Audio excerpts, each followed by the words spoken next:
আল্লাহর হাবিব পারাক্রান্ত হৃদয় লইয়া আল্লাহকে ডেকে ডেকে বলে, মালিক কেন, কি কারণে 15টা দিন হয়ে গেল আমার উপরে ওহী আসে না, জিবরিল আসেন না। আমার আত্মীয় স্বজনেরা বলতেছে, আপনি নাকি আমাকে ভুলে গেছেন। প্রভু গো, কি অপরাধ করেছি, কি ভুল আমি করেছি প্রভু, কোন ভুলের কারণে আপনি আমারে ভুলে গেছেন, জিবরিল আমার কাছে আসে না।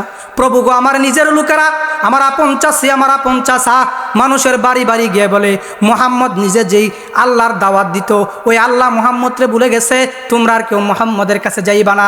প্রভু কি কারণে জিবরিল আসে না? আল্লাহর হাবিবের সামনে 15 দিন পরে জিবরিল আলাইহিস সালাতু ওয়াস সালাম চলে এসেছে।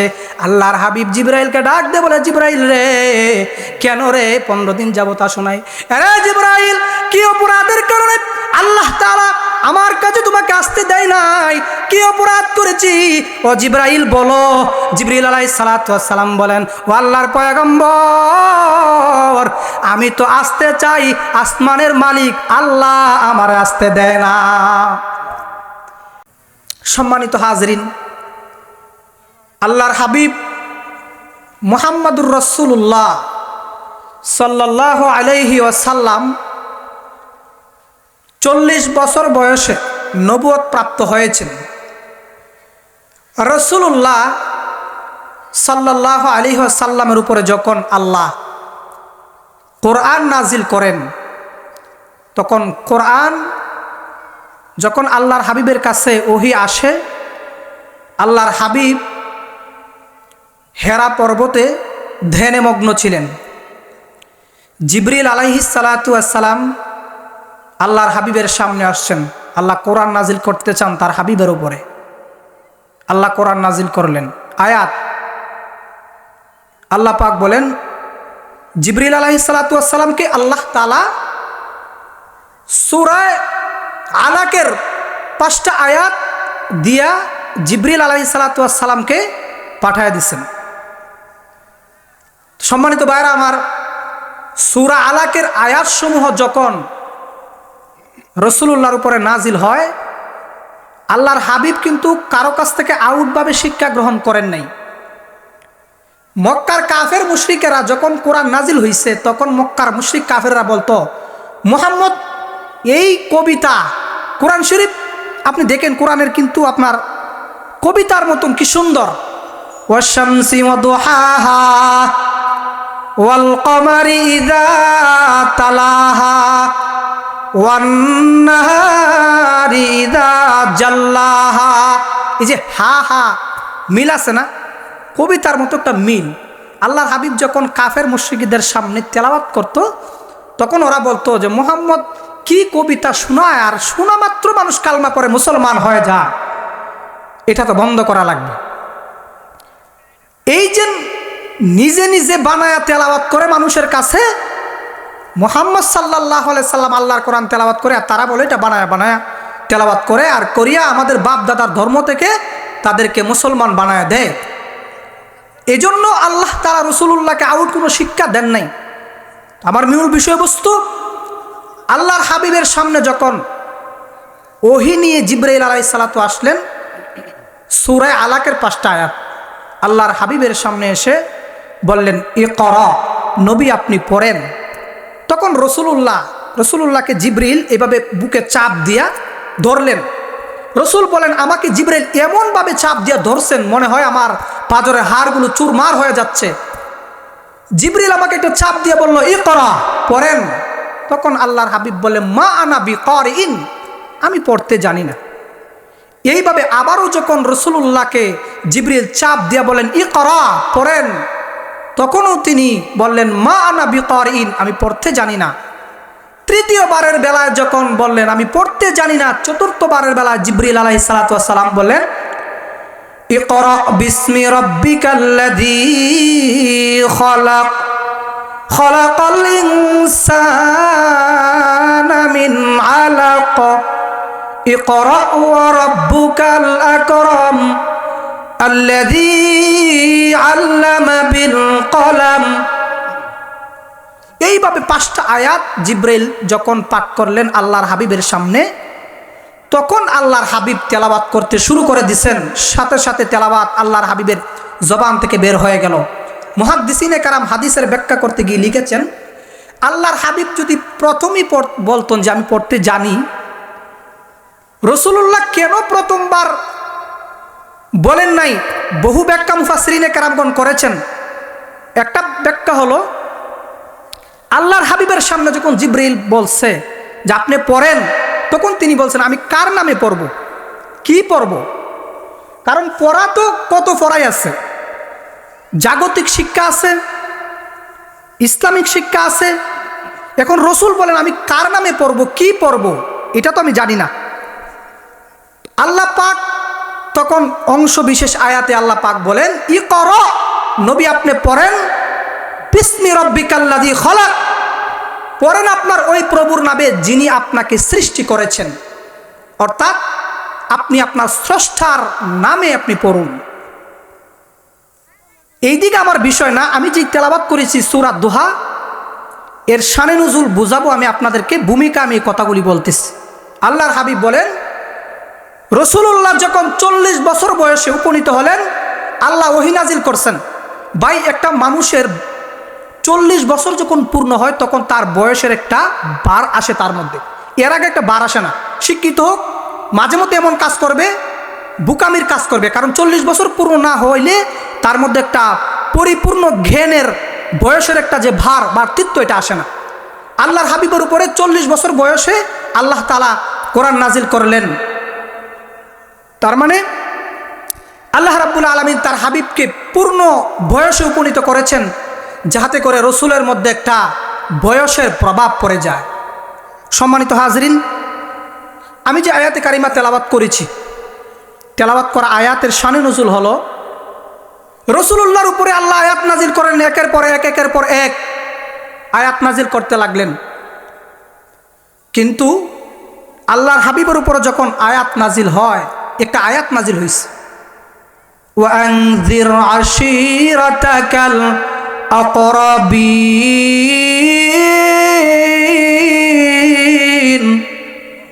আল্লাহ তাআলা বলেন, হাবিব আপনি আপনার নিজের মানুষ যারা আছে, আকরাবিন, আপনার কওমের মানুষ যারা আছে, আপন মানুষ যারা আছে, তাদেরকে আগে ইসলামের দাওয়াত দেন, এরপরে বাহিরের মানুষদেরকে দাওয়াত দেন। রাসূলুল্লাহর কওমের মানুষ, আপন চাচা চাচি, তাদেরকে গিয়ে ইসলামের দাওয়াত দিলেন সর্বপ্রথম। কিভাবে দাওয়াত দিলেন? আরবের আগের একটা সিস্টেম ছিল, জাবালে আবু কুবাইস নামের একটা পাহাড় আছে। এই পাহাড়ে সম্প্রদায়ে যদি এলাকার যদি কোনো দুঃসংবাদ সুসংবাদ থাকতো, এই আগে তো মাইক ছিল না, ওই পাহাড়ের উপরে দাঁড়ায় নিজের লঙ্গি কুইলা উলঙ্গ হইয়া লঙ্গি উড়াইতো আর বলতো ইয়া সাবাহা, ইয়া সাবাহা, ইয়া সাবাহা, এইভাবে আওয়াজ করত। আল্লাহর আখিরি নবী, বিশ্ব মানবতার মুক্তির সনদ মুহাম্মদুর রাসূলুল্লাহ সাল্লাল্লাহু আলাইহি সাল্লাম এমনটা করলেন না। তিনি আলাদা একটা কাপড়ের টুকরা নিয়ে এইভাবে জাবালে আবু কুবাইসে দাঁড়া তার কওমের মানুষদেরকে ডাকলেন, ইয়া সাবাহা, ইয়া সাবাহা। আল্লাহর হাবিব যখন তার কওমের মানুষদেরকে ডাকলেন, কওমের মানুষেরা আপন চাচা আবুল আহাব, আপন চাচি উম্মে জামিল। একটা বিষয় আমি আপনাদেরকে বলি, রাসূলুল্লাহর আপন চাচা আবুল আহাব, আবু জাহেল না। আবু জাহেল রসুলের আপন চাচা না, প্রতিবেশী চাচা। কথা বুঝে আসছে? রসুলের আপন চাচা হলো আবুল আহাব, আর প্রতিবেশী চাচা হলো আবু জাহেল। দেখেন, আল্লাহর হাবিবকে মানুষ নবুয়ত পাওয়ার আগেই আলামিন বলে ঘোষণা করেছেন, এটা আপনারা জানেন। রসুলরে সবাই বিশ্বস্ত বলে জানত। আল্লাহর হাবিব যখন জাবালে আবু কুবাইসে দাঁড়ায়া ডাকতে লাগলে, ও আমার কওমের মানুষেরা, এইভাবে ডাকতে শুরু করলো। কওমের সকল মানুষ পাহাড়ের নিচে আইসা দাঁড়াইছে। আপন চাচা আবুল আহাব কয়, বাতিজা কেন ডাকছো বলো? বলে, চাচা আল্লাহ আমাকে শেষ নবী কইরা দুনিয়াতে পাঠাইছেন, আমি আখিরি নবী, আনা খাতামুন নাবিয়্যিন লা নাবিয়্যা বাদি, আমি শেষ নবী, আমার পরে আর কোনো নবী আসবে না, আমি শেষ নবী। আল্লাহ আমাকে তাওহীদের শিক্ষা দিয়েছেন। আল্লাহ বলছেন, এই যে মূর্তির পূজা করতেছেন, নিজে বানাইতেছেন, নিজে ফাঁসা দিয়ে কাড়ি ঢুকাইতেছেন, নিজে আবার এটার আপনি এই ফাইরে আবার ডুবাইতেছেন, চাচা সে তো আপনার ক্ষতিও করতে পারে না, উপকারও করতে পারে না। আমি যদি বলি চাচা, আমি যে পাহাড়ের মধ্যে দাঁড়ায় আছি, পিছনের শত্রু বাহিনী আপনাদেরকে হত্যা করার জন্য, আক্রমণ করার জন্য পিছনে শত্রু বাহিনী দাঁড়িয়ে আছে, আপনাদের উপরে আক্রমণ করবে, এই কথা কি বিশ্বাস করেন? সকল মানুষ এক বাক্যে বলল, মুহাম্মদ, ছোট থেকে আমরা তোমাকে ভালো বলে জানি, ছোট থেকে 40 বছর বয়স বড় হইছো, কোনোদিন মিথ্যা কথা ডং করেও বলো নাই। তুমি যেহেতু জাবালে আবু কুবাইসে দাঁড়ায় বলতেছো পিছনে শত্রু বাহিনী আছে, আমাদেরকে আক্রমণ করবে, এটা আমরা বিশ্বাস করি। যখন রসুলের বুকে দিয়া আসলো যে কুলু লা ইলাহা ইল্লাল্লাহ, আল্লাহ ছাড়া কোনো মাবুদ নাই, এক আল্লাহর দাওয়াত দিলেন। চাচা, মূর্তি পূজা ছেড়ে দেন, এগুলা কখনো আপনাদেরকে নাজাত দিতে পারবে না, জাহান্নামে নিয়ে যাবে। এইভাবে দাওয়াত দেওয়ার সাথে সাথে আপন চাচা আবু লাহাবের মাথা গরম। কয়, ভাতিজা, তোমাকে ভালো বলে জানতাম, খুব আদর করতাম, মহব্বত করতাম, এখন দেখি তুমি বাপ দাদার ধর্মের বিপক্ষে কথা বলো। ভাতিজা, এইটা মেনে নেওয়া যায়, সব বরদাস্ত করলেও বাপ দাদার ধর্মের বিপক্ষে কথা বলবা, এটা বরদাস্ত করতে পারি না। তখন আবু জাহেল, আবু লাহাব রাগান্বিত হইয়া বলে, তাব্বাল্লাকা ইয়া মুহাম্মদ আলিহাদা জামাতানা, মুহাম্মদ তুমি ধ্বংস হয়ে যাও, আলিহাদা জামাতানা, এজন্যই কি আমাদেরকে এখানে একত্র করেছো? এটা ছিল তোমার মনে? এত আদর করি। ভাইয়ের আমার, এইভাবে যখন কথাগুলি বলল, আল্লাহর হাবিব বলে, চিন্তা করছো আমার আপন চাচা বলে আমি ধ্বংস হয়ে যাই? আরে বাহিরের মানুষ যদি আমার বিরোধিতা করে এটা মেনে নিতে পারি, আমার আপন মানুষ যদি আমার বিরোধিতা করে এটা আমি কি করে বরদাস্ত করি? আল্লাহর হাবিব বারাক্রান্ত হৃদয় লইয়া আল্লাহর হাবিব আকাশের দিকে তাকাছেন, মালিক, আমার আপন চাচা আমার বিপক্ষে কথা বলেছে রে প্রভু, প্রভু গো, বাহিরের মানুষ যদি আমার বিপক্ষে কথা কয়টা মেনে নিতে পারি। বাইরে আমার শুধু আল্লাহর হাবিবের চাচা আবু লাহাব বিরোধিতা করে তাই না, আল্লাহর হাবিবের আপন চাচি উম্মে জামিল আবু লাহাবের স্ত্রী মানুষের ঘরে ঘরে গিয়া বলে, তোমরা কারা গো? আমার ভাতিজা যে মানুষের কাছে কালমার দাওয়াত দেয়, এক আল্লাহর দাওয়াত দিয়ে মানুষদেরকে বাপ দাদার ধর্ম থেকে সরাই মুসলমান বানাইতেছে। আমি তো বেশি জানি, আমি তার চাচি, আমার থেকে তো ভাতিজা সম্পর্কে তোমরা বেশি জানো না, এটাই স্বাভাবিক। আমার বাপ চাচা আমার সম্পর্কে যতটুকু জানবে, গ্রামবাসী ততটুকু জানবে না। আপন চাচি মানুষের বাড়ি বাড়ি গিয়ে বলে, মুহাম্মদ তোমাদেরকে কি মন্ত্র শোনায়, সাথে সাথে তোমরা কালমা পড়ে মুসলমান হয়ে যাও। আমার ভাতিজার মাথায় সমস্যা আছে, পাগল হয়ে গেছে, কোথায় থেকে কোন মন্ত্র শিখে এসেছে আর এই মন্ত্র পড়তেছে, আর তোমরা কালমা পড়ে মুসলমান হয়ে যাও। আল্লাহর হাবিবের সামনে যখন এই কথা আল্লাহর হাবিবের কর্ণকুহরে পৌঁছে যায়, তখন আল্লাহর হাবিব বারাক্রান্ত হৃদয় লইয়া কারা কাবার সামনে আল্লাহর হাবিব চোখের পানি ছেড়ে দিয়ে কান্না করে, আল্লাহ, আমার আপন চাচি যদি মানুষের ঘরে ঘরে গিয়া বলে আমার ভাতিজা পাগল হয়ে গেছে, ও প্রভু, এটা আমি বরদাস্ত করতে পারি না। আমার নিজের মানুষ আমার বিরোধিতা করে, আল্লাহ, কিভাবে আমি ইসলামের দাওয়াত দিয়ে আমি আগায়া যাব? আল্লাহ রাব্বুল আলামিন আবু লাহাব যে জাবালে আবু কুবাইসে বদদুয়া করেছিল, আল্লাহর হাবিব বলেন, প্রভু, আমার আপন চাচা সকল মানুষের সামনে বলে, তাব্বান লাকা ইয়া মুহাম্মদ, ও মুহাম্মদ তুমি ধ্বংস হয়ে যাও। আমার আপন চাচা কি করে আমার ধ্বংস কামনা করতে পারে? আল্লাহ, আমার হৃদয়ের মধ্যে লেগেছে কথাটা, প্রভু গো, এটা আমি বরদাস্ত করতে পারি না। ভাইয়ারা আমার, দিলের কান লাগায় শোনেন, আল্লাহর হাবিব যখন দ্বারাক্রান্ত হৃদয় লইয়া আল্লাহর হাবিব কান্না করতেছে, আমার আল্লাহ ডাক দিয়ে বলে, হাবিব, আপনার চোখের পানি আমি আল্লাহ বরদাস্ত করতে পারি না। হাবিব গো, আবু লাহাব ধ্বংস আপনার কথা বলেছে, ধ্বংস তো করার মালিক আমি আল্লাহ। ও হাবিব, ধ্বংস তো আপনি হবেন না। আল্লাহ তাআলা তার হাবিবকে সান্ত্বনা দেওয়ার জন্য সূরা লাহাব আল্লাহ নাজিল করেছেন। সূরা লাহাব জানেন না? তাব্বাত ইয়াদা, আল্লাহ তাআলা আয়াত নাজিল করেন, তাব্বাত ইয়াদা আবি লাহাবিন ওয়া তাব। অগণবিজিত আবু লাহাব বলে বলেছি আপনি ধ্বংস হবেন না হাবিব, আমি আল্লাহ আপনাকে সান্ত্বনা দিয়ে দিলাম, তাব্বাত ইয়াদা আবি লাহাবি ওয়া তাব, ধ্বংস আপনি হবেন না, ধ্বংস আবু লাহাবের দুনো হাত ধ্বংস হয়ে যাবে। ধ্বংস আবু লাহাবের দুনো হাত। মুফাসসিরিনে কেরাম আয়াতের ব্যাখ্যায় লিখেছেন দুনো হাত কেন ধ্বংস হবে। মুফাসসিরিনরা কয় এক হাত হলো দুনিয়া আর এক হাত হলো আখিরাত। ও হাবিব, আপনার ধ্বংসের কথা বলেছে, আপনি ধ্বংস হবেন না, আবু লাহাবের দুনিয়াকে আমি আল্লাহ ধ্বংস করে দিলাম। আমি আল্লাহ তাআলা আবু লাহাবকে, আমি আল্লাহ পরকালও আবু লাহাবের ধ্বংস করে দিলাম। এইভাবে রসুলকে আল্লাহ তাআলা সান্ত্বনা দিয়েছেন আল্লাহর হাবিব যখন দাওয়াত দিতে শুরু করলো। তাহলে এই যে রসুলুল্লাহ যে দাওয়াতটা দিলেন, আল্লাহর হাবিব দাওয়াত দেওয়ার সময় মক্কার কাফের মুশরিকরা এই মুহাম্মাদুর রাসূলুল্লাহ সাল্লাল্লাহু আলাইহি সাল্লামকে আটকানোর জন্য বারবার গিয়ে প্রশ্ন করে।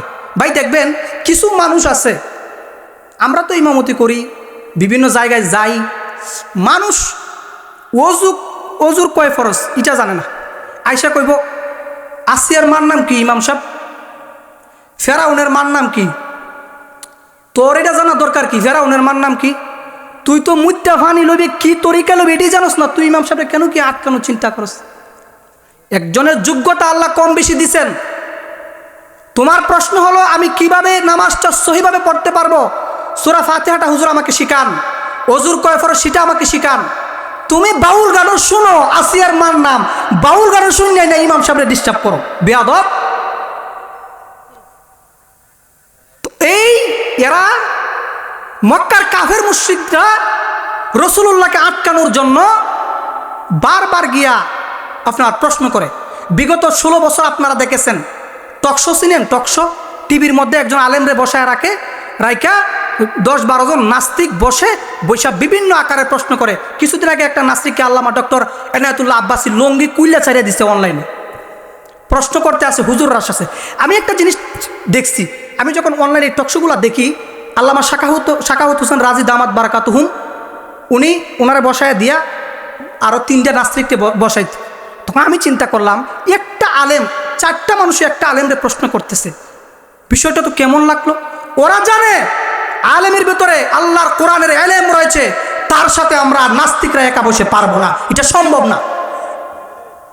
সম্মানিত হাজরিন, এই আবু লাহাবের উত্তরসূরি, আবু জাহালের উত্তরসূরি এই জামানায় ছিল, ওখানেই শেষ না, ওদের আত্মীয় স্বজন, ওদের নেতা গোষ্ঠী এখনো কিছু আছে, কিয়ামত পর্যন্ত থাকবে। সম্মানিত হাজরিন, তাহলে দেখেন আল্লাহর হাবিবকে এভাবে প্রশ্ন করে।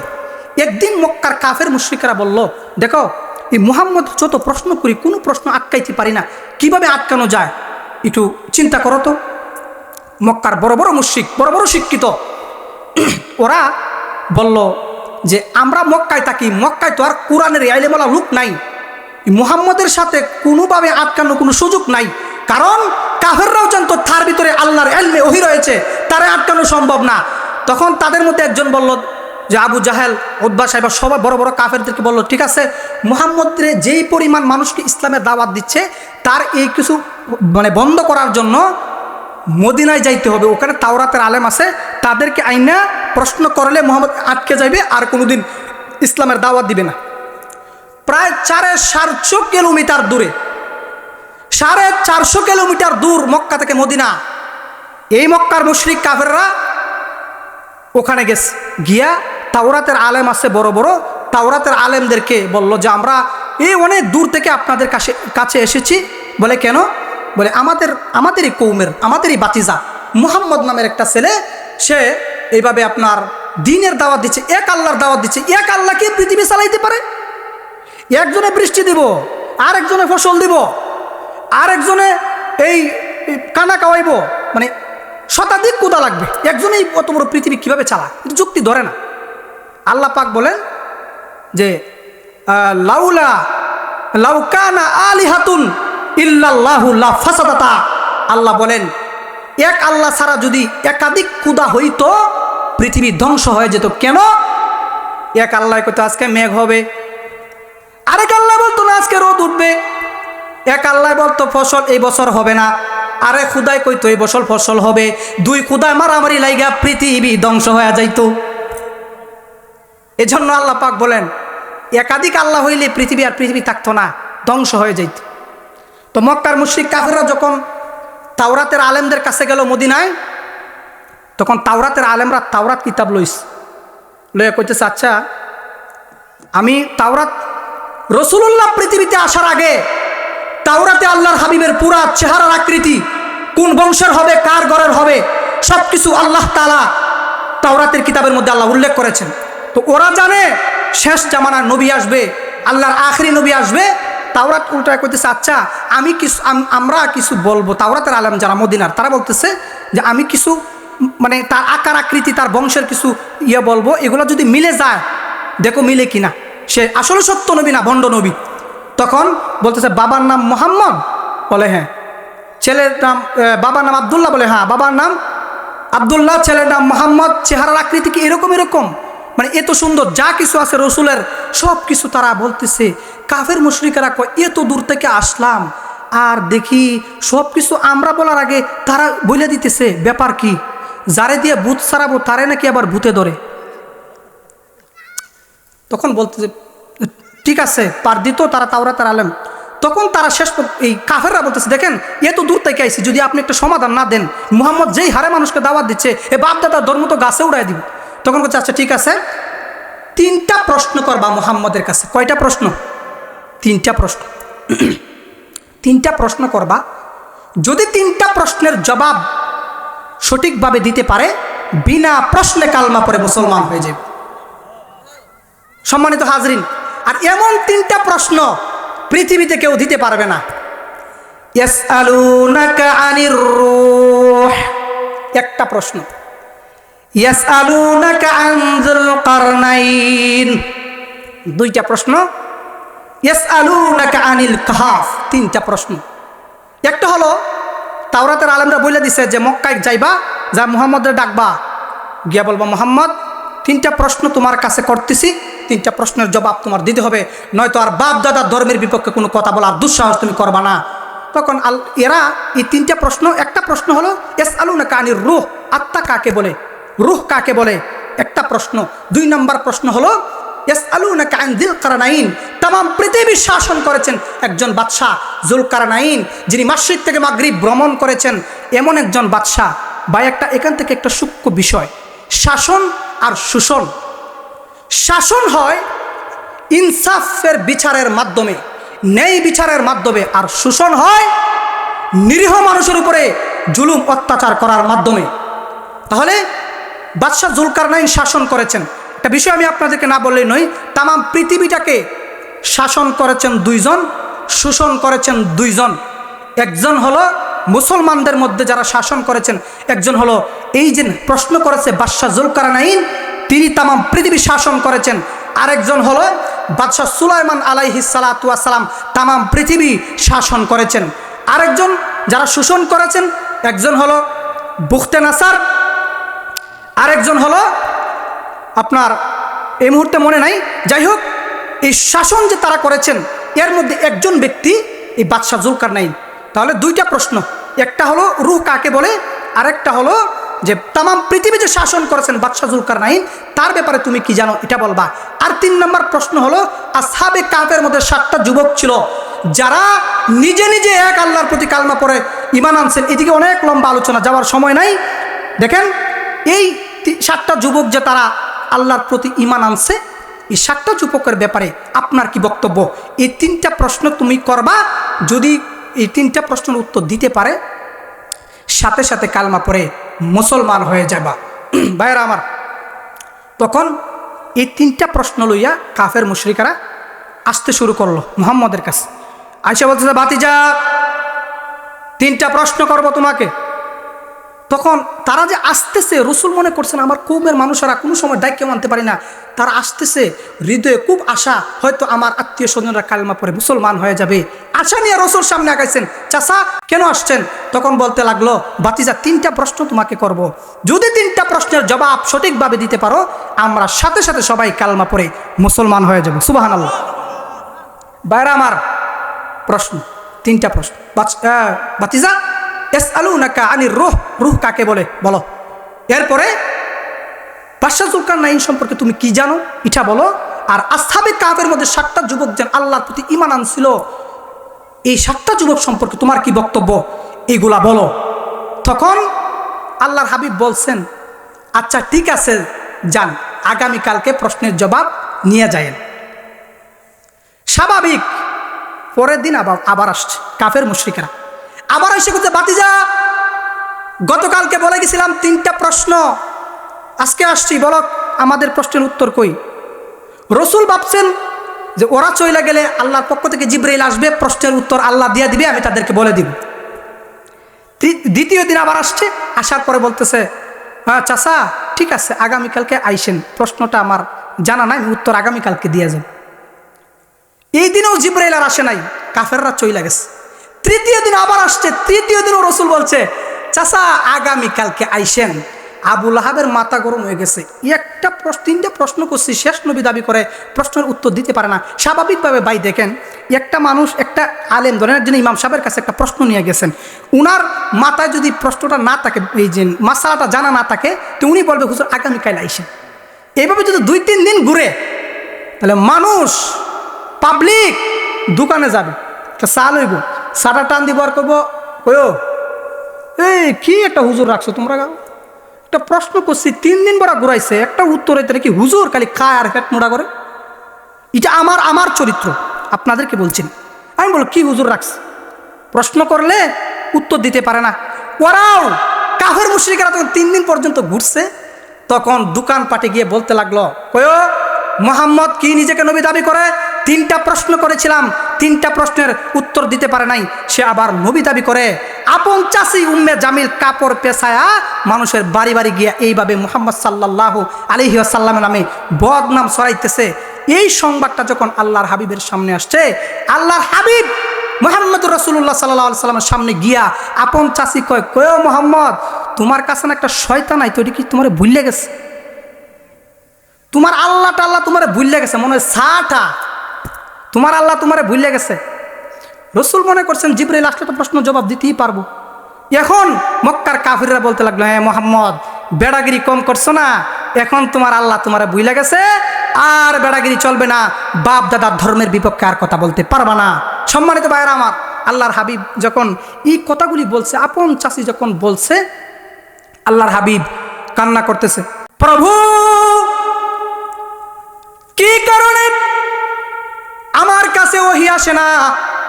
1 দিন আর 2 দিন নয়, একাধারে আল্লাহর হাবিবের সামনে 15 দিন যাবৎ জিবরিল আমিন আসেন নাই। আল্লাহর হাবিব পরাক্রান্ত হৃদয় লইয়া আল্লাহকে ডেকে ডেকে বলে, মালিক কেন, কি কারণে 15টা দিন হয়ে গেল আমার উপরে ওহী আসে না, জিবরিল আসেন না? আমার আত্মীয় স্বজনেরা বলতেছে, আপনি নাকি আমাকে বলে গেছেন। প্রভু গো, কি অপরাধ করেছি, কি ভুল আমি করেছি? প্রভু কোন ভুলের কারণে আপনি আমারে ভুলে গেছেন, জিবরিল আমার কাছে আসে না?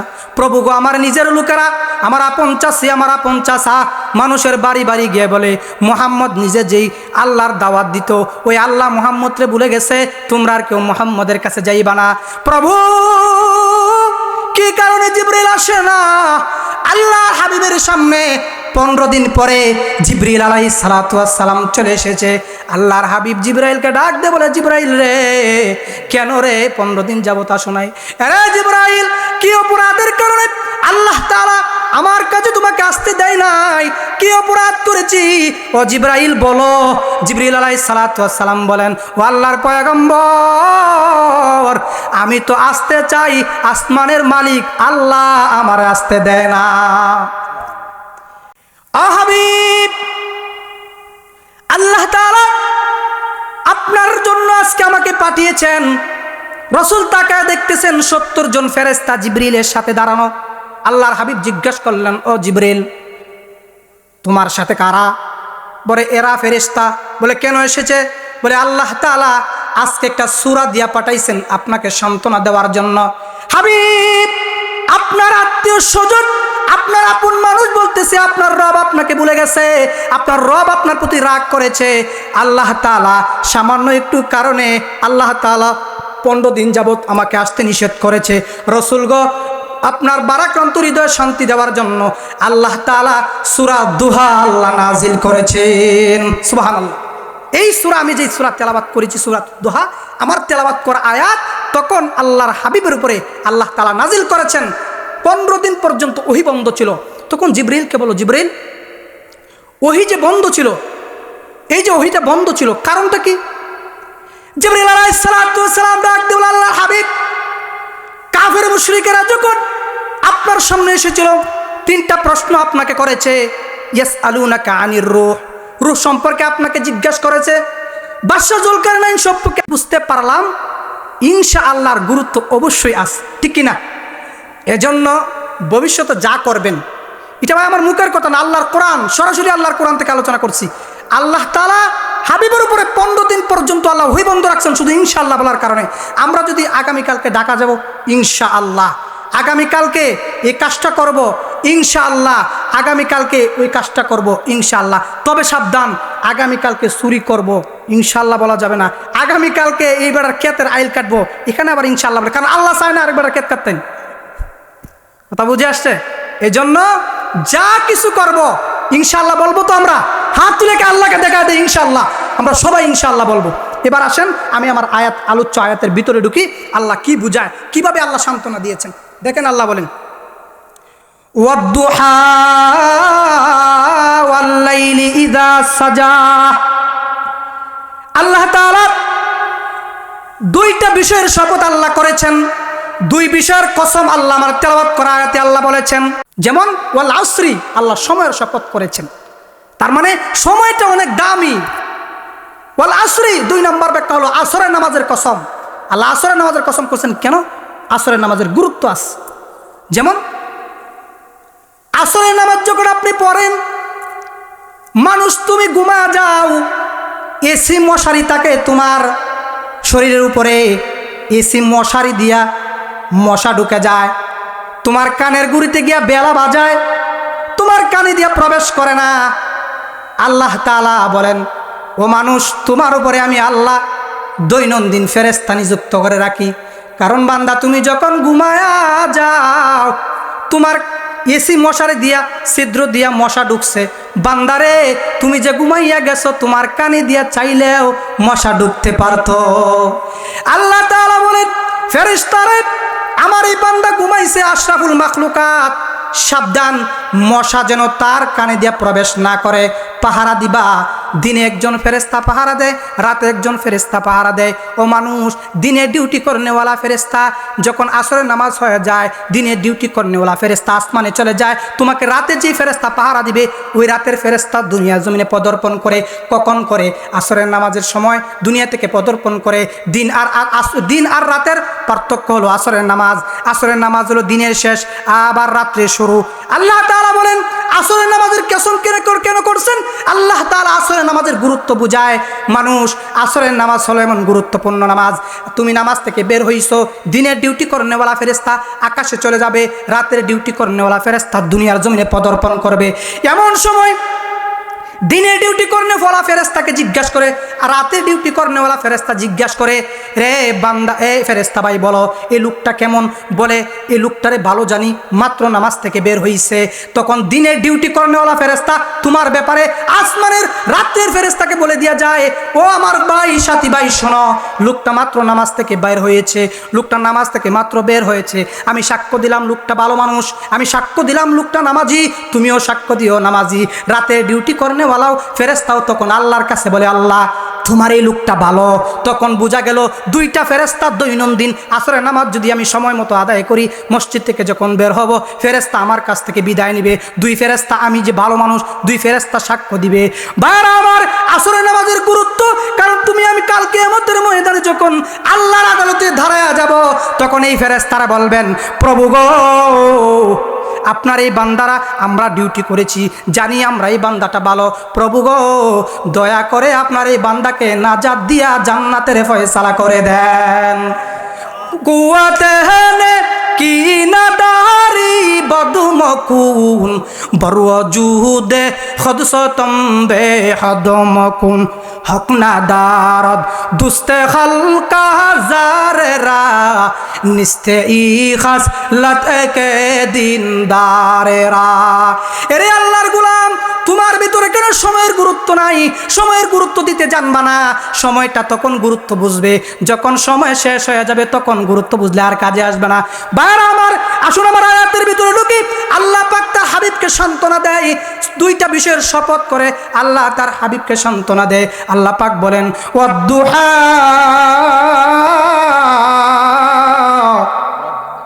আল্লাহ তাআলা বলেন শপথ দিনের আলোর কসম, দিনের আলোর কসম।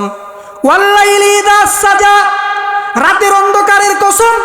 এমন রাত যে রাত অন্ধকারাচ্ছন্ন হয়ে যায়, অর্থাৎ দুইটা বিষয়ের শপথ আমার তেলাওয়াত করা আয়াতে আল্লাহ বলেন ওয়াদ্দুহা, দিনের আলোর কসম, ওয়াল্লাইলি ইযা সাজা, রাতের অন্ধকারের কসম। তার মানে বোঝা যায় দিনের যেমন গুরুত্ব রাতেরও তেমন গুরুত্ব। শুধু দিন হইলে মানুষ ঘুমাইতে পারতো না, যখন ইচ্ছা তখন ঘুমায় যাইতো, মানুষের কাজে ডিস্টার্ব হইতো। আবার শুধু রাত থাকলেও মানুষ চলতে পারতো না, চলাফেরা বন্ধ হয়ে যাইতো। আল্লাহ তাআলা বুঝাও মানুষ দিনের গুরুত্ব আছে, আল্লাহ তাআলা বুঝায় মানুষ রাতেরও গুরুত্ব আছে। আল্লাহ তাআলা দিন আর রাতের কসম করে তার হাবিবকে আল্লাহ তাআলা আমার তেলাওয়াত করা আয়াতে আল্লাহ সান্ত্বনা দিয়েছেন। সুবহানাল্লাহ। একটা ব্যাখ্যা করলাম, এবার দুইটা ব্যাখ্যা, 2 নম্বর ব্যাখ্যা শুনেন, এটার মধ্যে আরো আলোচনা আছে। ওয়াদ্দুহা, হাবিব আপনার সুন্দর চেহারার কসম, ও নবী আপনার সুন্দর চেহারার কসম। মুসলমান ইমানদার, কেমন সুন্দর চেহারা! ইউসুফ নবীর সৌন্দর্যের প্রতি আল্লাহ কখনো কসম খায় নাই। ইব্রাহিম নবীর কসম আল্লাহ খায় নাই। ইউসুফ নবীর সুন্দর চেহারার কসম আল্লাহ খায় নাই। হুসনে ইউসুফ দমে ঈসা ইয়াদে বাইজাদারি আবচে খো বাহমাদারন তুতুন হাদারি।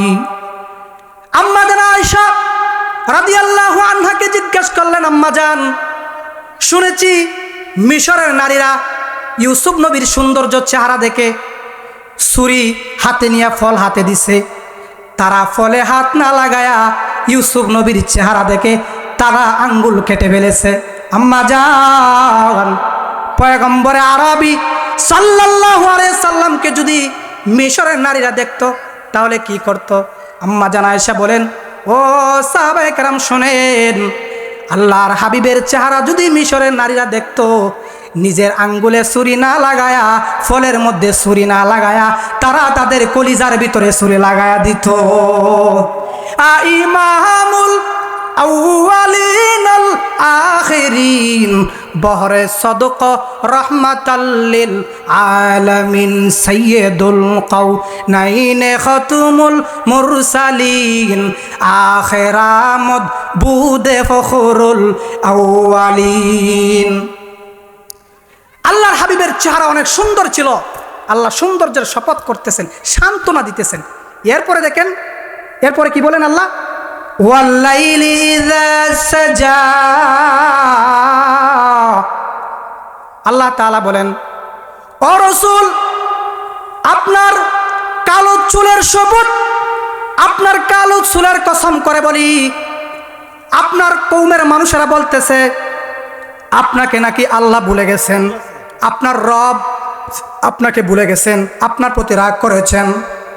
ও নবী আপনার সুন্দর চেহারার কসম, ও নবী আপনার কালো চুলের কসম, ও হাবিব মা ওয়াদ্দাআকা রাব্বুকা ওয়া মা ক্বালা। ও রাসূল আমি আল্লাহ আপনাকে ভুলে নাই, আমি আল্লাহ আপনার প্রতি রাগও করি নাই। নবী গো চিন্তা করবেন না, যারা বলতেছে তাদের কথা কান দিবেন না, আমি আল্লাহ আপনাকে ভুলিও নাই, আমি আল্লাহ আপনার প্রতি রাগও করি নাই। বুঝতে পারছেন আমার আলোচনাটা? দেখেন রসুলকে আল্লাহ সান্ত্বনা দেয়। মানুষ গুসা করলে মানে যা কিছু প্রশংসা করা দরকার তাই করে, যতটুকু গুসা বাঙ্গানো যায়, যেভাবে বাঙ্গানো যায় ওইটাই করে। আল্লাহর হাবিব গুসা করছে, আল্লাহ ভুলে গেছেন আমারে, তখন আল্লাহ তাআলা বলে, আপনার সুন্দর চেহারার কসম, আপনার কালো চুলের কসম, আমি আপনাকে কেন ভুলে যাব? বন্ধু বন্ধুকে যখন ভুলে যায়, মাঝে মধ্যে আমাদের মধ্যে যখন বন্ধু বান্ধবের কথা হয়, তখন একজন ফোন দিয়ে বলে, ভুলে গেছোস আমারে। তখন যদি বন্ধু যদি কোনো সময় উপকার করে তাকে টাকা দিয়া, কোনো একটা কথা দিয়া, তখন বলে যাই, তুই যে বিপদে পড়ছিলে তোরা টাকা দিয়ে সাহায্য করি নাই, তুই যে অমুক কোনো সমস্যায় পড়ছিলে আমি তোরা যাই নাই, তাহলে ভুলে যাবো কোথায় থেকে? আমি তো তোরা ভুলে যাই নাই, আমি ব্যস্ততার কারণে তোমার কাছে আসি না, বা বিভিন্ন কারণে তোমার সাথে যোগাযোগ আমার বন্ধু। আল্লাহ পাক সেম এই কাহিনীটাই সূরা দোহার মধ্যে আল্লাহ করছে। আল্লাহ বলেন, মা ওয়াদ্দাআকা রাব্বুকা ওয়া মা ক্বালা ওয়ালাল আখিরাতু খায়রুল লাকা মিনাল উলা। আল্লাহ তাআলা বলে, হাবিব আমি আপনাকে বলি নাই, আপনার প্রতি রাগও করে নাই। ও নবী আপনি গুসা করবেন না, রাগ করবেন না, আমি আল্লাহ কিন্তু আপনাকে বলি নাই। ওয়ালাল আখিরাতু খায়রুল লাকা মিনাল উলা, নবী দুনিয়ার চাইতে পরকালে আমি আল্লাহ আপনাকে পরকাল আপনার জন্য বড় উত্তম। মুফাসসিরিনে কেরামগণ বলেন, আল্লাহ তাআলা ওয়ালাল আখিরাতু খায়রুল লাকা মিনাল উলা, এই আয়াতের ব্যাখ্যা করতে গিয়ে মুফাসসিরিনে কেরামগণ বলেন, আল্লাহ তাআলা তার হাবিবকে কিয়ামতের ময়দানে তার উম্মত সহ জান্নাতে যাওয়ার অনুমতি দিবেন। আল্লাহ তাআলা কাল কিয়ামতের ময়দানে উম্মত যখন বিপদে পড়ে যাবে, আল্লাহ তাআলা তখন বলবেন, হাবিব আপনার উম্মতের জন্য আমি আল্লাহ নাজাতের ফয়সালা করেছি। আল্লাহ সান্ত্বনা দেয়। এরপরে আল্লাহ কি বলেন, ওয়ালা সাউফা ইউতিকা রাব্বুকা ফাতারদা, ও নবী আমি আল্লাহ উচ্চরি আপনাকে এমন কিছু দান করব, রসুল আপনি পাইয়া সন্তুষ্ট হয়ে যাবেন। আমি আল্লাহ কিন্তু আপনারে ভুলি নাই। নবী গো আমি আল্লাহ আপনাকে এমন কিছু দান করব যেগুলো পাওয়ার পরে আপনি রসুল খুশি হয়ে যাবেন। মুফাসসিরিনে কেরাম এই আয়াতের ব্যাখ্যা উল্লেখ করেন, আল্লাহ তাআলা কোন জিনিসটা দিয়া খুশি করবেন তার হাবিবকে। মুফাসসিরিনে কেরামগণ বলেন, মেরাজ করায়া আল্লাহ তার হাবিবকে সান্ত্বনা দিবেন, খুশি করবেন। মেরাজ ঊর্ধ্বগমন করা, উপরে উঠা। আল্লাহর হাবিব সাল্লাল্লাহু আলাইহি সাল্লাম আল্লাহর হাবিবকে সান্ত্বনা দিয়েছেন, মেরাজ করবেন, আমি আপনাকে মেরাজ করাবো। শুধু আপনি মেরাজ না, আপনার উম্মত সহ মেরাজের ব্যবস্থা আমি আল্লাহ আপনার উম্মতের জন্য করে দিব। আল্লাহর হাবিব যখন মেরাজে গেলেন, 7 আসমান পেরিয়ে যখন মেরাজে গেলেন, মেরাজটা তো ভাই সামান্য দূরের রাস্তা না। মক্কা থেকে মদিনা থেকে বাইতুল মুকাদ্দাস গেলেন, মক্কা থেকে বাইতুল মুকাদ্দাস প্রায় 1 মাসের রাস্তা। আল্লাহর হাবিব এখান থেকে বাইতুল মুকাদ্দাসে গেলেন, বাইতুল মুকাদ্দাস থেকে আল্লাহর আরশে আজিমে চলে গেলেন। আরশে আজিমটা তো সামান্য ব্যাপার না ভাইয়ারা আমার, না বললেই নয়। আল্লাহর হাবিব মুহাম্মদুর রাসূলুল্লাহ সাল্লাল্লাহু আলাইহি সাল্লাম বাইতুল মুকাদ্দাস থেকে আল্লাহর বাড়িতে মেহমান, আল্লাহ তাআলা তার হাবিবকে দাওয়াত করবেন। আল্লাহর হাবিব রাহমাতুল লিল আলামিন মেরাজ করেছেন। ভাইয়ারা আমার, আমরা যে আসমানটা দেখতে পাই এটা আমাদের কাছে যদিও মনে হয় এই দিক দিয়ে গিয়ে ওই দিক দিয়ে লাইগে গেছে, আল্লাহর হাবিব বলেন এই জমিন থেকে আসমানটা 500 বছরের দূরত্বের রাস্তা। প্রথম আসমানে গেলেন, প্রথম আসমানে গিয়ে নক করলেন, জিবরিল আলাইহিস সালাতু ওয়াস সালাম বুরাক নিয়ে আল্লাহর হাবিবকে নিয়ে আল্লাহর আরশে যাবেন, মেহমানদারি করাবেন, আল্লাহ তাআলা তার হাবিবকে সান্ত্বনা করাবেন। আল্লাহর হাবিব যখন চলে গেলেন, প্রথম আসমানে গিয়া নক করলেন, উপর থেকে ফেরেশতা বলতেছে, কে আপনারা? বলে আমি জিব্রাইল। ওয়ামা মাআকা? হুয়া মুহাম্মাদুর রাসূলুল্লাহ সাল্লাল্লাহু আলাইহি সাল্লাম। আপনার সাথে কে? বলে আখিরি জামানার পয়গম্বর মুহাম্মাদুর রাসূলুল্লাহ। কেন এসেছেন? বলে আল্লাহর বাড়িতে দাওয়াত করেছেন, আল্লাহর আরশে আজিমে যাওয়া হবে, আল্লাহর হাবিবকে দাওয়াত করেছেন, আল্লাহর হাবিবকে দাওয়াত করেছেন, দরজা খুলে দেন। দরজার তখন ওইখান থেকে ফেরেশতা বলে, দরজা খুলে দিব, চাবি তো আমার হাতে নাই, আখিরি জামানার পয়গম্বর মুহাম্মদ সাল্লাল্লাহু আলাইহি সাল্লামের কাছে চাবি। সুবহানাল্লাহ। আল্লাহর হাবিব বিসমিল্লাহির রহমানির রহিম বলে তালায় হাত দিলেন, প্রথম আসমানের তালা খুলে গেল। এই প্রথম আসমান থেকে দ্বিতীয় আসমান আর গোটা 500 বছরের রাস্তা। আল্লাহর হাবিব ওই আসমান পেরিয়ে পেরিয়ে সপ্তম আকাশে উঠলেন। সপ্তম আকাশে উঠার পরে জিবরিল আলাইহিস সালাতু ওয়াস সালাম আরও উপরে আল্লাহর হাবিব বলেন আরও আমাকে আরও উপরে নেওয়া হলো। আমি আরও উপরে গেলাম, গিয়া দেখি অন্ধকার আর অন্ধকার, অন্ধকার আর অন্ধকার। আল্লাহর আরশে আজিমে যাব, জিবরিল আলাইহিস সালাতু ওয়াস সালাম মাঝখানে যখন আল্লাহর আরশে আজিমে যাওয়ার সপ্তম আকাশে গিয়া দেখেন একটা দেয়াল, দেয়ালের পিছনে একজন মুরব্বী কিছু বাচ্চাদেরকে নিয়ে খেলা করতেছে। আল্লাহর হাবিব জিবরাইলকে জিজ্ঞাসা করে, জিবরাইল এই মুরব্বী লোকটাকে বাচ্চাদেরকে নিয়ে খেলা করতেছে উনিকে? জিবরাইল বলেন, ইয়া রাসূলুল্লাহ, ইয়া হাবিবাল্লাহ, ইনি হলেন আপনার আব্বা ইব্রাহিম আলাইহিস সালাতু ওয়াস সালাম, বাচ্চাদেরকে নিয়ে খেলতেছেন। আল্লাহর হাবিব জিজ্ঞাসা করে, এই যে দেওয়ালটা কি? ইব্রাহিম আলাইহিস সালাম যে দেওয়ালের মধ্যে হেলান দিয়ে বসেছে, বলে এটাই হলো বাইতুল মামুর, ফেরেশতাদের কাবা। আল্লাহর এই যে ঘরটা আছে বাইতুল্লাহ, কালো ঘরটা, এই ঘরের সোজা বরাবর আল্লাহর এই ফেরেশতাদের কাবা বাইতুল মামুর। এখানে ফেরেশতারা দৈনন্দিন তোয়াফ করে, ৭০,০০০ ফেরেশতারা দৈনন্দিন তোয়াফ করে। যেই ফেরেশতা জীবনে একবার তোয়াফ করতে পারে কিয়ামত পর্যন্ত আর এখানে তোয়াফ করার সুযোগ পাবে না, এত পরিমাণ ফেরেশতা।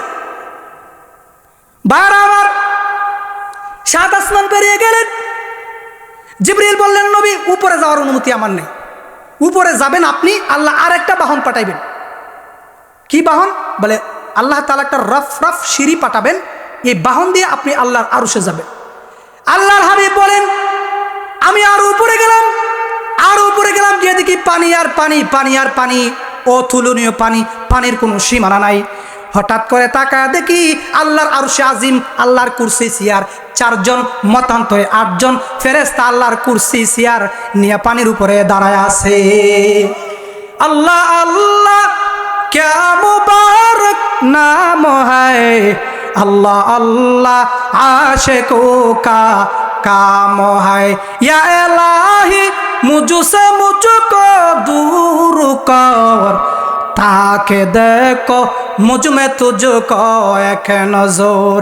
আল্লাহর হাবিব বলেন, আমি আরো উপরে গেলাম, গিয়া দেখি আল্লাহর আরশে আজিম, আল্লাহর আরশে আজিমের নিচে আল্লাহ তাআলা কুদরতি, আল্লাহ 30 পারা কোরআন, আল্লাহ এখানে একটা তক্তা লাগায় রাখছে আল্লাহর কুরসি চেয়ারের নিচে। ওই তক্তাটার মধ্যে তাকায় দেখতেছি, তক্তাটার নাম হলো লাউহে মাহফুজ। সূরা বুরুজের শেষ অংশে আল্লাহ বলেন লাউহে মাহফুজ, সংরক্ষিত তক্তা আল্লাহ লাগায় রাখছে। আমি পয়গম্বর তাকায় দেখি আল্লাহর 30 পারা কোরআন এখানে লিপিবদ্ধ করা। देखो जा कुरआन में आए मुहतरम, मुस्तफा के उम्मते खैरुल उम्माम। भाइरा আমার 30 পারা কোরআন আল্লাহ লাউহে মাহফুজে টানা রাখছেন। এরপরে আরো উপরে গেলাম, আল্লাহর আরশের কাছে গেলাম। আল্লাহ তাআলা ৭০,০০০ পর্দা, এক একটা পর্দার ব্যবধান হলো আরো 500 বছরের রাস্তা। ৭০,০০০ পর্দা। আল্লাহ তাআলা ফেরেশতাদেরকে বললেন, ফেরেশতারা ৭০,০০০ ফেরেশতা খুলিয়ে দাও, আমার বন্ধু আমার বাড়িতে মেহমান হয়ে এসেছে। সুবহানাল্লাহ। আল্লাহর হাবিব এখানে গেছে, গিয়া এই যে আপনারা আমারা দেখতেছেন, আল্লাহর হাবিব মুহাম্মদুর রাসূলুল্লাহ সাল্লাল্লাহু আলাইহি সাল্লাম তার হাবিবকে সচক্ষে দেখেছে। সুবহানাল্লাহ। পৃথিবী বাংলাদেশে সারা দেশে আছে কিছু ভ্রান্ত আকীদার মানুষ আছে, ওরা বলে যে আল্লাহ মেরাজের রজনীতে আল্লাহ হাবিব সচক্ষে দেখে নাই, কিন্তু কিতাব সাক্ষ্য দেয় আল্লাহর হাবিব রাসূলুল্লাহ সাল্লাল্লাহু আলাইহি সাল্লাম আজ থেকে ১৫০০ বছর আগে তিনি সচক্ষে, আপনি যেভাবে আমাকে দেখতেছেন, আল্লাহ তার হাবিবকে এইভাবে দেখেছে। সুবহানাল্লাহ। সম্মানিত হাজরিন, মেহমান গেলে কিছু আপ্যায়ন তো করতেই হয়, এটাই স্বাভাবিক। ভাই দেখেন, মেহমান আসলে কোনো সময় গুসা করবেন না। আমরা তো অনেক সময় মেহমান আসলে রাগ করি, নিজে খাইতাম পাই না, মেহমানের সময় টময় নাই। আয় বেরাদার মেহমানের আনে কেদার, হাসতে মেহমান আজ তো আয়ে কর দেগার। মেহমান আপনার রিজিক খায় না, মেহমানের রিজিক নিয়ে আস। দেখেন আল্লাহর হাবিব এই মেরাজে গেছে, গিয়া এইভাবে বসছে। বসার পরে আল্লাহ বলছে, হাবিব আপনি আসছেন, আপনাকে কিছু দিতে হয়। কি নিয়ে আসছেন? মেহমান গেলে তো কিছু নিয়ে যাইতে হয়, নিয়ে না গেলে কব খাইতে আইছে মুরগ পোলাও, কিছু নিয়ে আসেন এই সাথে। দেখেন রাসূলুল্লাহ বললেন, আত্তাহিয়াতু লিল্লাহি ওয়াস সালাওয়াতু ওয়াত তাইয়্যিবাত। 3টা তোহফা আল্লাহ পেশ করেছেন তার হাবিবের সামনে, বলে এইটি নিয়ে আসছি। এখানে সময় নাই, আমি বলতেছি একটু বোঝানোর জন্য, আল্লাহ সন্তুষ্ট করতে চায় তার হাবিবকে। তখন আল্লাহর হাবিব বলতেছেন, এই 3টা তোহফা আপনি নিয়ে আসছেন, আত্তাহিয়াতু লিল্লাহি ওয়াস সালাওয়াতু ওয়াত তাইয়্যিবাত। 3টা জিনিস নিয়ে আসছেন। এখন আল্লাহর তো কিছু দেওয়ার দরকার। আল্লাহ বলেন আসসালামু আলাইকা আইয়ুহান নাবিয়্যু ওয়া রাহমাতুল্লাহি ওয়া বারাকাতুহু। সুবহানাল্লাহ। এটা দিছে আল্লাহ তার হাবিবকে। ওই যে মেহমান নিয়ে গেছে, মেহমান হাদিয়া নিয়ে গেছে, মেহমানরা হাদিয়া দিবে। তখন আল্লাহ রসুল কয় আমি না নিলাম, সালাম না আল্লাহ আমার দিছে, আল্লাহর সালাম। আল্লাহর হাবিব এখানে বসলেন, এই তিনটা তুফা পেশ করার পরে আল্লাহ সালাম দিলেন, আসসালামু আলাইকা আইয়ুহান নাবিয়্যু ওয়া রাহমাতুল্লাহি ওয়া বারাকাতুহু, আসসালামু আলাইনা ওয়া আলা ইবাদিল্লাহিস সলিহিন। আল্লাহর হাবিব সাত আসমান পেরিয়ে যাওয়ার পরেও ভুলেন নাই। তখন রাসূলুল্লাহ উম্মতকে সাথে নিয়ে বলেন আমি একা কেন আল্লাহর সালাম গ্রহণ করব, আল্লাহর সালাম আমার উম্মতের জন্য। সুবহানাল্লাহ। আমার আপনাকেও আল্লাহ কিন্তু সালাম দিয়েছেন, এইটা নিয়ে আসছেন। এরপরে দেখেন অনেক লম্বা, কি বল এরপরে আল্লাহ হাদিয়া দিছে 50 ওয়াক্ত নামাজ হাদিয়া দিছেন, এটা আপনারা জানেন। প্রথম সপ্তম কাছে আইসাই মুসা নবীর সাথে সাক্ষাৎ। আল্লাহর পয়গম্বর মুসা আলাইহিস সালাতু ওয়াস সালাম এইভাবে হাত দিয়ে দাঁড়ায় গেছেন। ও মুহাম্মদ সাল্লাল্লাহু আলাইহি সাল্লাম দাঁড়ান। কোথায় গেছিলেন? বলে আল্লাহর বাড়িতে মেহমান হওয়ার জন্য গেছিলাম। বলে দাঁড়ান আমি দেখব আপনাকে। বলে কি দেখবা? বলে আমি আল্লাহকে বলেছিলাম আল্লাহ আমি আপনাকে দেখতে চাই। আল্লাহ বলে লাম তারানি, আমাকে তুমি দেখতে পারবা না। ও আল্লাহ, ও আল্লাহর হাবিব, আল্লাহরে কইছে আল্লাহ তোমার একটু দেখতে চাই, তুমি কেমন? তখন আল্লাহ কইছে লাম তারানি, আমাকে তুমি দেখলে সহ্য করতে পারবা না। এরপরও তুর পাহাড়ে আল্লাহ কইছে আচ্ছা অমুক দিন আইসো। একটু নূরের তাজাল্লি আল্লাহ ছেড়ে দিছে, পাহাড় পুরে চারকার। আমি মুসা 40 দিন বেহুশ। এখন আল্লাহ না জানি কত সুন্দর, আমি দাঁড়াইছি আল্লাহর যে লোকটা দেখছে তারে দেখবার জন্য দাঁড়াইছি। সুবহানাল্লাহ। এটা তো একটা, আরেকটা কারণ আছে, দাঁড়াইছি মাগনা না, আল্লাহ আপনার কি দিছে বলে। রাসূলুল্লাহর কিছু আছে এগুলা দিয়ে আগে জিব্রাইলের কাছে আল্লাহ দিয়ে দিছেন। আর গুরুত্বপূর্ণ যে জিনিসটা এটা নিয়ে আল্লাহর হাবিব আসতেছে, তখন রাসূলুল্লাহ বলে আনছি একটা জিনিস, এটা কোন যেত, এটা যদি কই সমস্যা আছে। কি সমস্যা? আল্লাহর হাক মুসা আলাইহিস সালাম কয় আমার কাছে কইলে সমস্যা কি? আমি তো আর দুনিয়াতে যাইতেছি না যে উম্মতকে গিয়ে বইলা দিব, আপনি বলেন। তখন কয় আল্লাহ রসুল গর্ব করে কয় আমার উম্মতরে আল্লাহ 50 ওয়াক্ত নামাজ দিছে। সুবহানাল্লাহ। তখন মুসা নবী কয় 50 ওয়াক্ত নামাজ দিছে, আমার উম্মত 2 ওয়াক্তই পড়ে নাই। আর আপনার উম্মত 50 ওয়াক্ত পড়বো, আপনি আবার যান আল্লাহর কাছে। এখন আল্লাহর হাবিব কয় এবার যাব, কেমন না আবার যাওয়া। আল্লাহ নবী মুসা বলেন ও হাবিব, বারবার যাওয়ার জন্য যে বাহনটা আল্লাহ দিয়েছেন এই বাহনটা শুধু আপনার জন্য আল্লাহ তৈরি করেছেন। নবী গো, একবার আর দুইবার না, 100,000 কোটি বার আপনি যেতে পারবেন। এখানে যাওয়ার অনুমতি একমাত্র আল্লাহ আপনার জন্যই দিয়েছেন। সুবহানাল্লাহ। যান গিয়া আরো কমায় আনেন। 50 ওয়াক্ত নামাজ পড়বো, আপনার মতো 5 ওয়াক্ত নামাজ পড়েন। 5 ওয়াক্ত তো এরা ইলেকশন যাইব কো, হ্যাঁ এরা কাজ কাম যাইব কো, এরা 50 ওয়াক্ত পড়বো, এরা ইলেকশন আছে, কাজ আছে, এরা কত কাম। যান আবার গেছে, আবার গেছে। আল্লাহ ও 50 ওয়াক্ত নামাজ আমার উম্মত পড়তো না। আল্লাহ কয়েছে কমায় দিছে, কমায় দিতে দিতে দিতে দিতে 5 ওয়াক্ত আইস। 5 ওয়াক্ত মুসা নবীও এমন এমন রাগী মেজাজি মানুষ, ভাই মাঝে মধ্যে টুপি ফালায় লাড়ি ফালায় কত না, আল্লাহ তোমার গোলামি আর করবো না, এত মেজাজ রাগ। মুসা নবীকে আবার যান, আবার যাবেন। এইবার বারবার যাইতে যাইতে 5 ওয়াক্ত আনছে। নবীর মনটা বেজার, 5 ওয়াক্ত নামাজ উম্মতের কাছে যাব, হুসে না। আল্লাহ তাআলা বলেন হাবিব মন ঘাবড়াবেন না, চিন্তা করবেন না, আমি আল্লাহ তাআলা আপনার উম্মত যদি সময় মতো যদি 5 ওয়াক্ত নামাজ আদায় করে, আমি আল্লাহ তাআলা 50 ওয়াক্তের সওয়াব আমি আল্লাহ তাআলা দান করব। মাকন চুসুতি নামাজে পাঞ্জেগানা ফাওয়াইলুল লিল মুসাল্লিন আল্লাযীনা মুমিনারা ইনামাজে আমদাদ দান ইস্তাঈনু আয়াতে কুরআন বাখা আয়াতে কদ আফলাহা রায়াদকুন গৌর কুন্দর মানিয়াস দল সাদিকুন। বাইরে আমার আল্লাহ পাক বলেন ওয়ালা সাউফা ইউতিকা রাব্বুকা ফাতারদা, ও নবী আমি অচিরে আপনাকে এমন কিছু দান করব আপনি রসুল হয়ে সন্তুষ্ট হয়ে যাবেন। মেরাজের রজনীতে আল্লাহ তাআলা তার হাবিবকে আল্লাহ সন্তুষ্ট করছেন। এরপরে দেখেন হাবিব তারা বলছে আমি আল্লাহ আপনাকে ভুলে গেছি। না, আমি বলি নাই। আলাম ইয়াজিদকা ইয়াতীমান ফাআওয়া, ও নবী, আলাম ইয়াজিদিকা, নবী আমি কি আপনাকে পাই নাই? এতিম পেয়েছি, আমি আল্লাহ আপনাকে এতিম পেয়েছি। ও নবী ফাআওয়া, আমি আল্লাহ আপনাকে আশ্রয় দান করেছি। নবী, আপনার এমন একটা সময় আপনার উপর দিয়ে অতিবাহিত হয়েছে, আপনার বাবা দুনিয়াতে আপনি আসার 1 মাস আগেই বাবা দুনিয়া থেকে বিদায় গ্রহণ করেছে। নবী গো, আপনি জবান দ্বারা বাবাকে বাবা বলতে পারেন নাই। নবী গো, সামান্য কিছু বয়স হওয়ার পরে আপনার মাকে আমি দুনিয়া থেকে নিয়ে এসেছি। নবী, এতিম পেয়েছি আমি আল্লাহ। এতিম বাচ্চারা স্বাভাবিকভাবে এলোমেলোভাবে ঘোরাফেরা করে। আল্লাহ তাআলা বলে, হাবিব, আমি আল্লাহ আপনাকে এতিম পেয়েছি। এতিম পেয়েছি শুধু তাই নয়, আমি আল্লাহ আপনাকে আশ্রয় দান করেছি। সুবহানাল্লাহ। আমি আপনাকে এতিম পেয়েছি, আমি আল্লাহ আপনাকে ফাআওয়া, আমি আল্লাহ আপনাকে আশ্রয় দিয়েছি।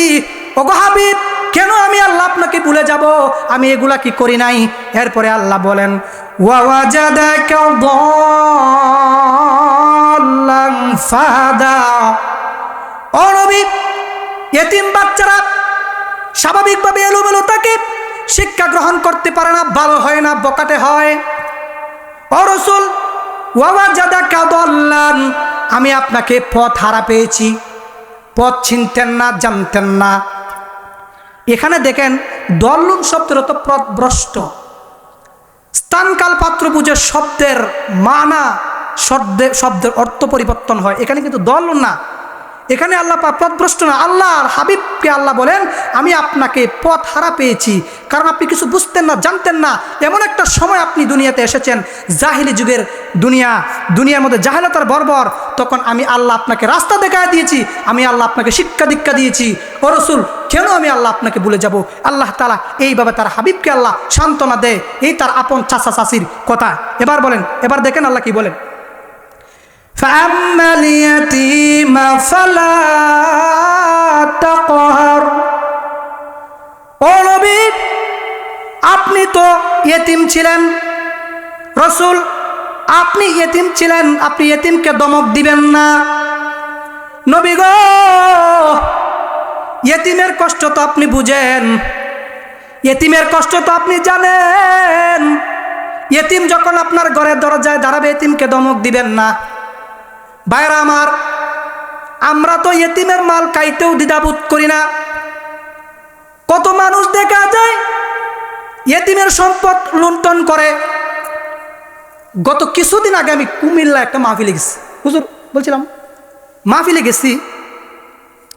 লোকটা তার মামুর কবর, আমি বয়ান করছি, আমার বয়ানের শেষে বলতেছে, আমার সাথে কানা দানা খাইতেছে, আমার হুজুর জিয়ারতের কথা যে বলছেন, আমি জিয়ারত করি প্রতিদিন আমার মামুর কবর। কারণ কিভাবে করেন?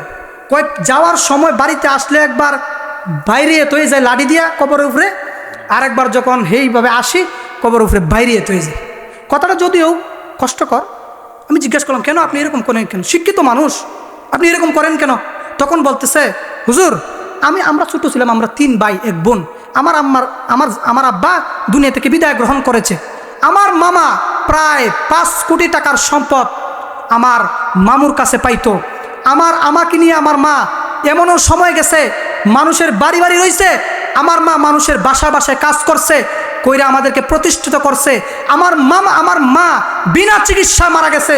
হুজুর, মনের কষ্টে আমি এখন আমার মামার কবরের মধ্যে একবার বাড়ি দিয়ে আসলে বাড়ি, একবার যাওয়ার সময় দিই, একবার আসার সময় দিই। হুজুর বেয়াদবি মাফ করবেন, আমি খুব কষ্ট দিই। আমি এতিম ছিলাম, আমার মার সম্পদ, আমার নানার সম্পদ আমার মামা একা বুক করতেছে। হুজুর এই কথাটা বইলা সাথে সাথে লোকটা কাঁদছে। আমার বাইর হওয়ার পরে আমার হাত ধরে নিচ্ছে, বলে আসেন, এই যে দেখেন গাড়ি, হাই কোয়ালিটির গাড়ি। আমি বললাম, গাড়ি কার? বলে আমার গাড়ি। হুজুর, আমাকে যে এতিম ঠগিয়েছে আমার মামুরা, আজকে দেখেন আমি এই গাড়ির শোরুম ঢাকা কামরাঙ্গীরচর দিয়েছি, আমি গাড়ির শোরুম দিয়েছি, আমি প্লাট করেছি। এখন আমার মামা নিঃস্ব, আমার মামার সব সম্পত্তি আমি নিজে নিজে কিনে রাখতেছি। আপনি বলতেছেন এতিমের মাল ঠকাইতে? ভাই, এতিমের মাল ঠকায় কেউ ধনী হইতে পারে না। পৃথিবীতে যদি কাউকে ঠকান, আমি একজনে ঠকাইলে এটা আমার ঠকতে হবে। আমি দুনিয়াতে হয়তো জিতে যাব, পরকালের ময়দানে আমার ধরা খেতে হবে। ভাইরা আমার, দেখেন আল্লাহ পাক তার হাবিবকে শিক্ষা দেন, নবী আপনি এতিম ছিলেন, এতিম আপনার সামনে আসলে ধমক দিবেন না। এরপরে একটা বিষয় দেখেন আল্লাহ পাক বলেন, ওয়াওয়াজাদাকা আইলাম ফাআগনা। ও নবী আপনি দরিদ্র ছিলেন, আমি আল্লাহ আপনাকে দরিদ্র পেয়েছি, আপনার কিছু ছিল না, আমি আল্লাহ দয়া করে আপনাকে ধনী বানায়া দিয়েছি। সুবহানাল্লাহ কইতেন না এই আওয়াজ? আল্লাহ পাক বলেন নবী আপনি দরিদ্র ছিলেন, আমি আল্লাহ রাব্বুল আলামিন আপনাকে ফাগনা, আমি আল্লাহ আপনাকে ধনী বানাইছি। সারা জীবন শুনছেন ওয়াজ, নবীর পেটে পাথর, 3 দিন বড়া খায় নাই, নবী পেটে পাথর, হুজুর বালা কাপড় পরলে কই হুজুরে তো ভালো কাপড় পরবে কেন, ভালো গাড়িতে চলবে কেন, হুজুর থাকবে হুজুরের মতো, হুজুর কেন এগুলো করবে? রসুল তো 3 দিন না খায় আসছিল, পেটের মধ্যে পাথর। আরে মিয়া, আল্লাহ পাক বলেন ওয়াওয়াজাদাকা আইলাম ফাগনা, রসুল আমি আপনাকে দরিদ্র পেয়েছি, আমি আপনাকে এমন ধনী বানিয়েছি। আল্লাহর হাবিব রাষ্ট্রনায়ক ছিলেন, দেশের প্রেসিডেন্ট ছিলেন। বাংলাদেশে যে বা যারা বলে ওলামায়ে কেরাম রাজনীতির ময়দানে যেতে পারবে না, যে বা যারা বলে আলেমদের কাজ মসজিদ আর মাদ্রাসা নিয়ে, তিক্ত কণ্ঠে তাদেরকে বলতে চাই, রাষ্ট্র ইসলামের আইন অনুযায়ী দুধ চালাতে চাও, ওলামায়ে কেরামের ক্ষমতা মসনদে বসায় দাও। আর যদি এদেশে ওলামায়ে কেরামকে রাজনীতির মঞ্চে গেলে কটূক্তিমূলক আচরণ করো, আমি তিক্ত কণ্ঠে বলে দিতে চাই, এই দেশে যতদিন পর্যন্ত ইসলামী কোনো লোক, আল্লাহ বিরু লোক যতক্ষণ পর্যন্ত ক্ষমতার মসনদে বসবে না, ততদিন পর্যন্ত বাংলাদেশের শান্তি আসবে না, ঠিক কিনা? হুজুররা খালি মসজিদ আর মাদ্রাসা নিয়ে থাকবে। কে বলছে তোমারে হুজুররা রাজনীতি বসবে, রাজনীতির ক্ষমতায় বসে তোমাদেরকে রাজনীতি শিখাবে? কোরআন হাদিস সূরা ইউসুফের তরজমা পড়ো। আমাদেরকে মাঝে মধ্যে বলে রাজনীতি কোরআন হাদিসে আছে, শুক্রবারে জুমার দিনে রাজনীতির বয়ান করেন, মাহফিলে রাজনীতির বয়ান করেন। বেড়া রাজনীতি আমরা না করলেও রাজনীতি তাদেরকে শিক্ষা দিয়ে দিতে পারবো ইনশাআল্লাহ। আল্লাহর কোরআন সাক্ষী দেয়, আল্লাহর কোরআনের মধ্যে রাজনীতি আছে। খলিফাতুল মুসলিমিন অর্ধ জাহানের বাদশা ছিলেন, আবু বকর ছিলেন, ওমর ছিলেন, আল্লাহর হাবিব ছিলেন, বাদশা জুলকারনাইন ছিলেন, সুলাইমান আলাইহিস সালাম ছিলেন, ইব্রাহিম আলাইহিস সালাম ছিলেন।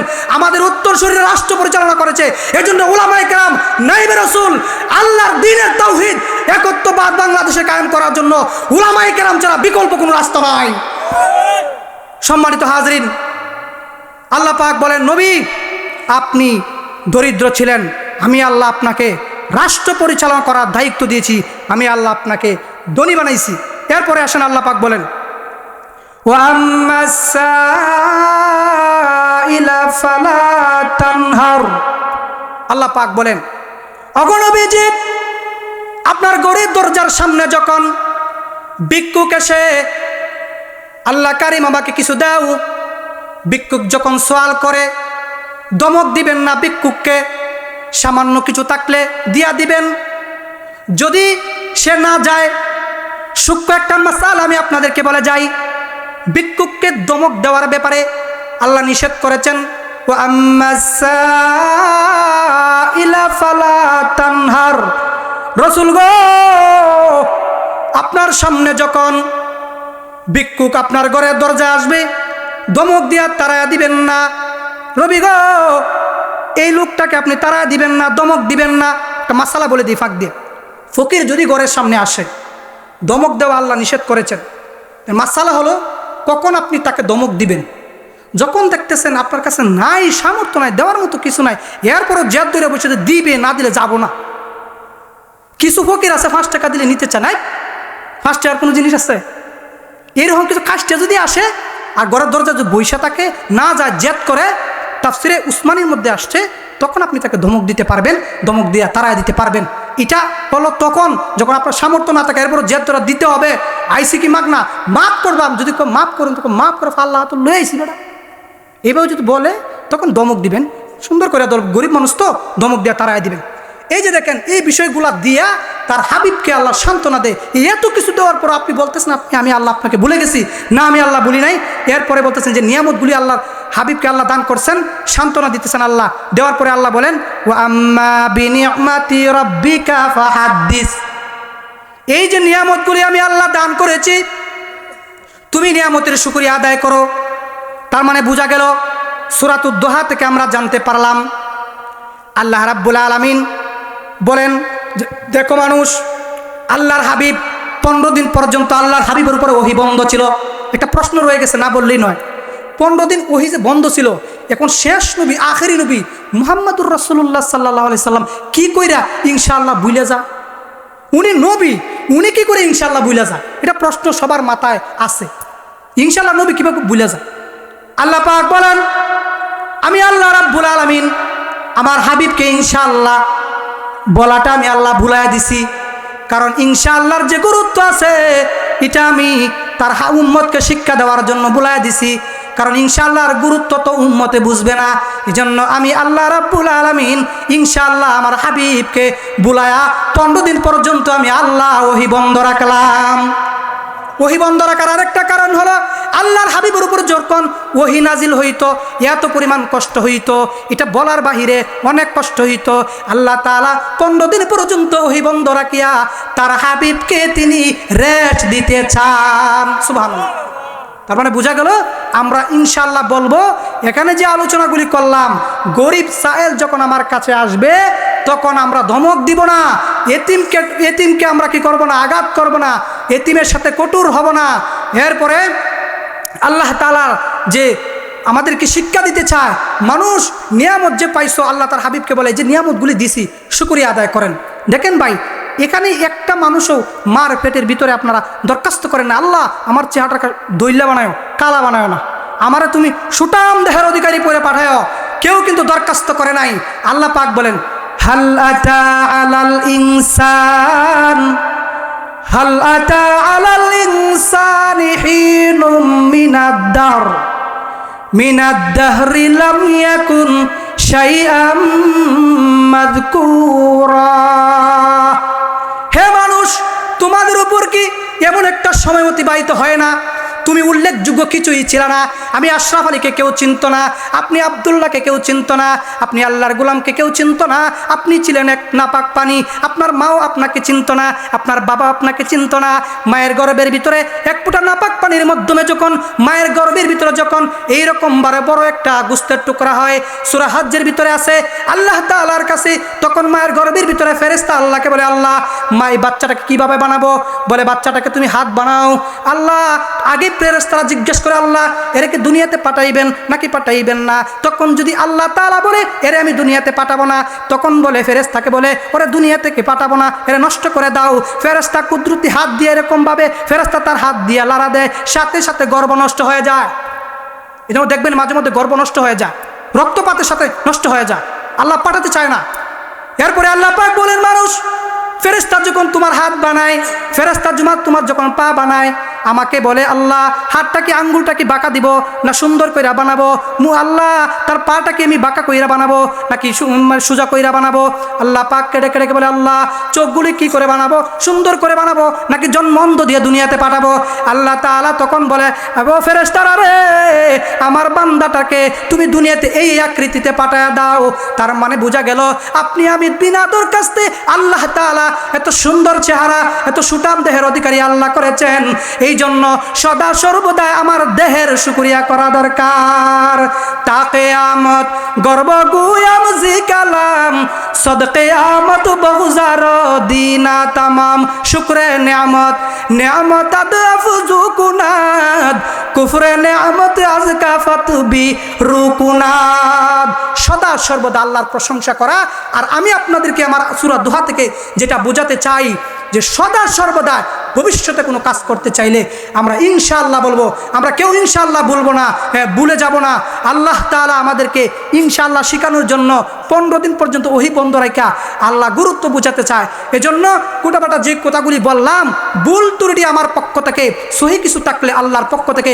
আল্লাহ আমাদেরকে আমল করার তৌফিক দান করেন, পড়ুন আল্লাহুম্মা আমিন। ওয়া মা আলাইনা ইল্লাল বালাগ। আসসালামু আলাইকুম ওয়া রাহমাতুল্লাহি তাআলা ওয়া বারাকাতুহু।